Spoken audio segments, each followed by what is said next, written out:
Setelah rumahnya selesai dibangun dan siap untuk ditempati, Jenar menemui kenyataan bahwa rumah itu berdiri di atas tanah yang terkutuk. Pertemuannya dengan Nisaka, si kuntilanak perempuan penunggu rumahnya, menguak tabir misteri dan tragedi yang tersimpan sejak ratusan tahun yang lalu.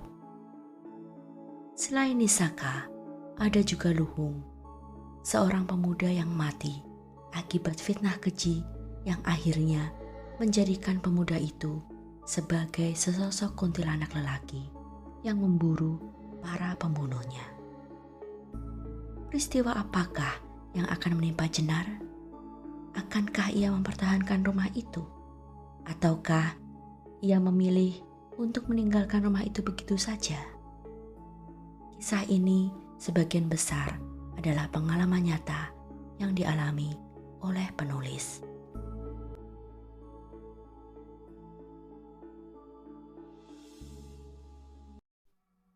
Bagian ke-25, Ancaman Kidipo.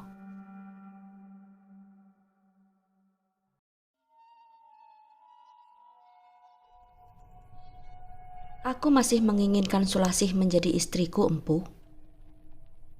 Suara lirih Kidipo terdengar cukup jelas di dalam kamar temaram yang hanya disinari oleh sebuah lampu minyak kecil itu.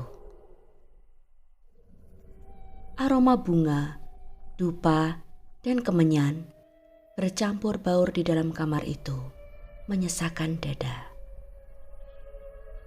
Empu Japa menghentikan langkah kakinya yang berwujud seperti kaki kuda dan memandang Kidipo tanpa ekspresi.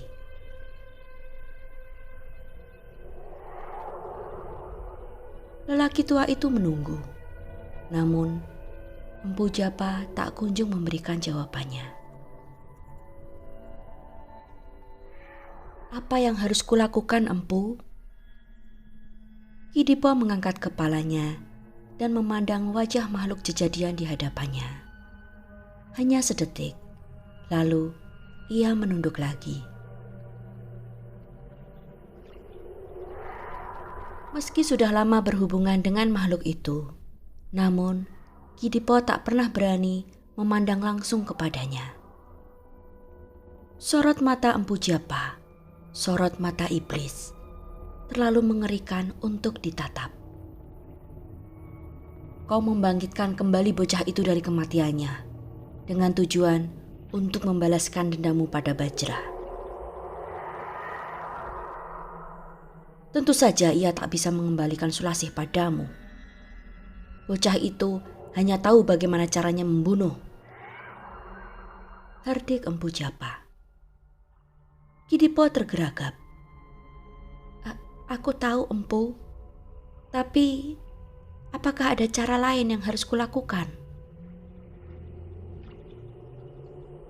Kepalang tanggung, Kidipo tetap nekat bertanya, meski hatinya cukup gentar melihat kemarahan makhluk itu.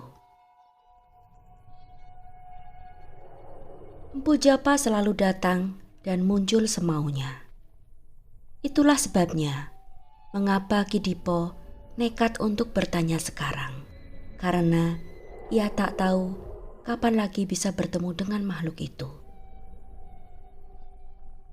Waktunya sungguh terbatas. Ia tak ingin Demang Bajra terlebih dahulu menikahi perempuan itu dan tinggal bersamanya. Pelet saja dia kalau kau mau memiliki perempuan itu, Dipo. Tanpa pelet, ia tak mungkin mau jatuh ke dalam pelukanmu lagi. Ia sudah tergila-gila kepada Bajra. Bentak Empu Japa. Iya, Empu. Baiklah, aku akan memeletnya saja. Lalu, bagaimana dengan Luhung? Bagaimana apanya? Bukankah kau ingin membunuhi mereka satu persatu? Mereka belum semuanya mati, kan? Biarkan bocah itu membunuh semua centeng Bajra dulu. Perjanjian kita belum selesai, Dipo.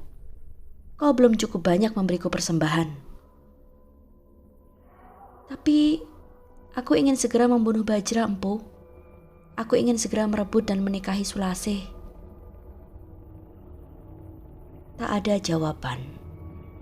Kidipo tetap menunduk. Namun, ia tak mendengar apa-apa lagi. Lelaki itu memberanikan diri untuk mengangkat kepalanya. Ternyata, makhluk itu telah pergi.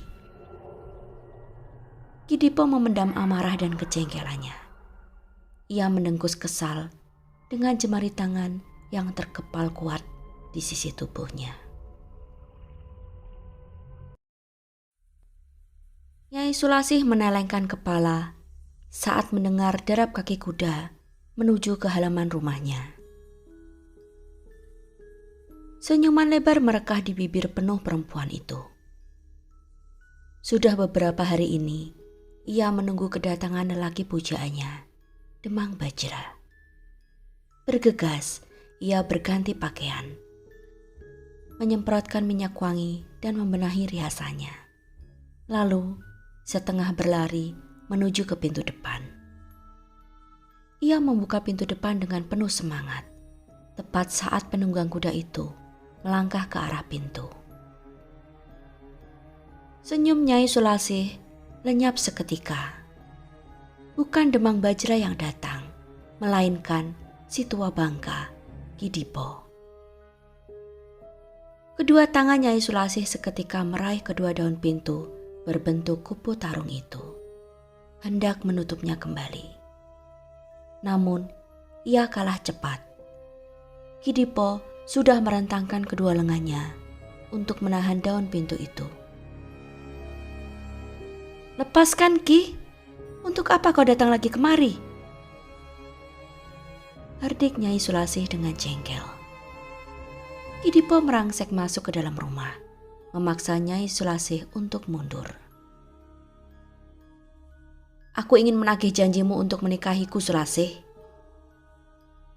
Kidipo memandang tajam perempuan itu. Ia menggapai ke belakang untuk menutup pintu rumah Nyai Sulasih. "Sudah aku bilang berkali-kali, Ki, aku tak sudi menikah denganmu. Demang Bajra sudah berniat untuk menikahiku. Ia bahkan membiayai hidupku dan sudah melarangku untuk bekerja sebagai penari tayub lagi. Aku akan menikah dengannya, Ki. Apa kau sudah benar-benar tuli?" teriak Nyai Sulasih. "Aku tak peduli," sahut Kidipo cepat. "Kamu tetap harus menjadi istriku. Aku sama sekali tidak takut pada Bajra. Kalau perlu, akan kulenyapkan lelaki itu." "Jangan bicara sembarangan, Ki. Demang Bajra itu orang yang sangat berkuasa. Centengnya banyak dan di mana-mana. Ia bisa menyuruh mereka untuk membunuhmu dengan mudahnya," teriak Nyai Sulasih lagi. Dada perempuan itu naik turun karena menahan emosi. Ia benar-benar membenci lelaki tua itu. Tanpa diduga, Kidipo malah tertawa terbahak-bahak mendengar ancaman Nyai Sulasih. Perempuan itu mengernyit heran. Mengapa lelaki tua itu sama sekali tak takut akan ancamannya? Tiba-tiba, ia merasa nyalinya menciut. Dalam hati ia mengumpat, mengapa tadi terburu-buru membuka pintu sebelum memastikan siapa yang datang. "Banyak. Berapa? Bukankah mereka sudah mati satu persatu?" Kidipo tertawa jumawa. "Kamu harus tahu siapa yang membunuh mereka, Sulasih. Akulah yang membunuh mereka, satu demi satu." Kidipo meneriaki Nyai Sulasih tepat di hadapan wajah perempuan itu, membuat Nyai Sulasih terdiam dan memejamkan mata rapat-rapat. Perempuan itu semakin terdesak. Punggungnya kini menempel rapat pada dinding kayu di ruang tamunya.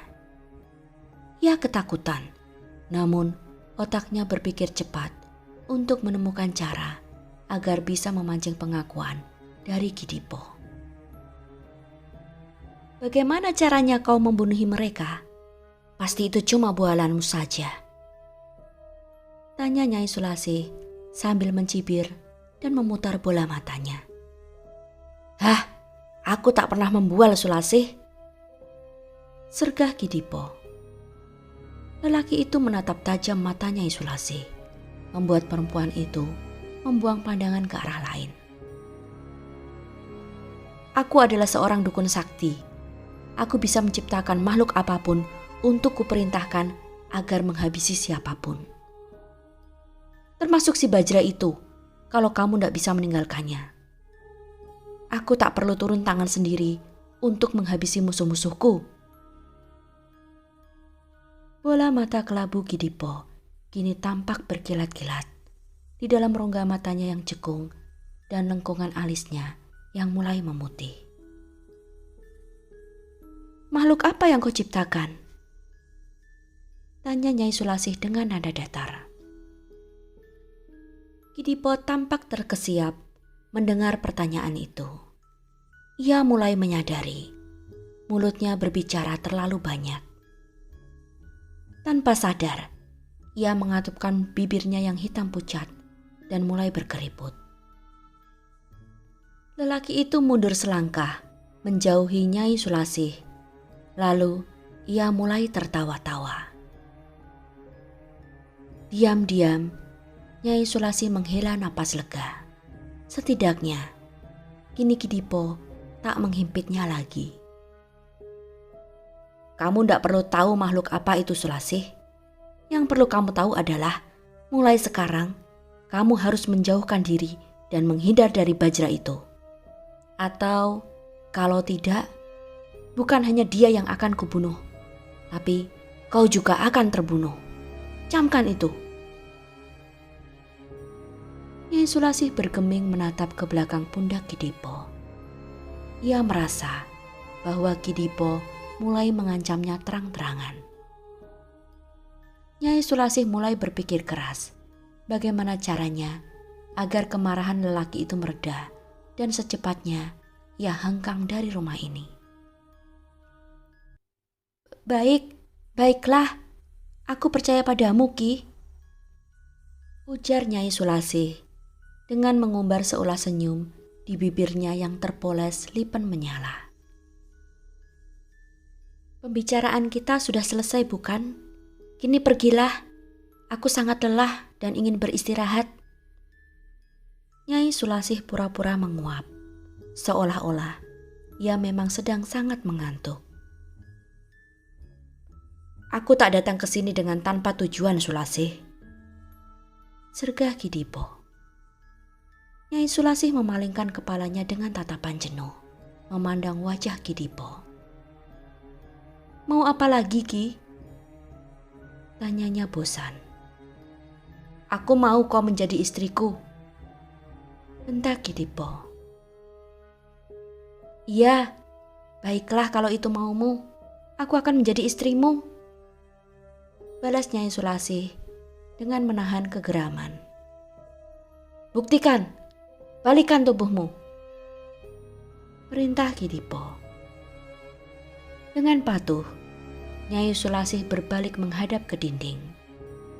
Ia menumpukan dahinya pada kedua lengannya yang terlipat menempel dinding. Dengan gerakan secepat kilat, tiba-tiba saja Kidipo sudah merobek dan mencabik-cabik kain yang membalut tubuh Nyai Sulasih. Perempuan itu memekik dan menjerit. Namun, ia tak berani berteriak untuk meminta pertolongan. Ia takut lelaki itu akan kalap dan membunuhnya. Kini Nyai Sulasih sudah berdiri gemetar dalam keadaan telanjang bulat. Kain yang semula membalut tubuhnya kini lantak menjadi serpihan dan cabikan kecil di sekeliling kakinya. Ia mulai terisak. Kidipo meraih bahu Nyai Sulasih dengan kasar dan membalikkan tubuh perempuan itu hingga menghadapnya. Kau masih molek seperti biasanya, Sundal? Desis Kidipo. Dengan sekali dorong, ia menghentakkan tubuh Nyai Sulasih hingga tersungkur di lantai. Di situ pula lah lelaki tua itu melampiaskan nafsu birahinya.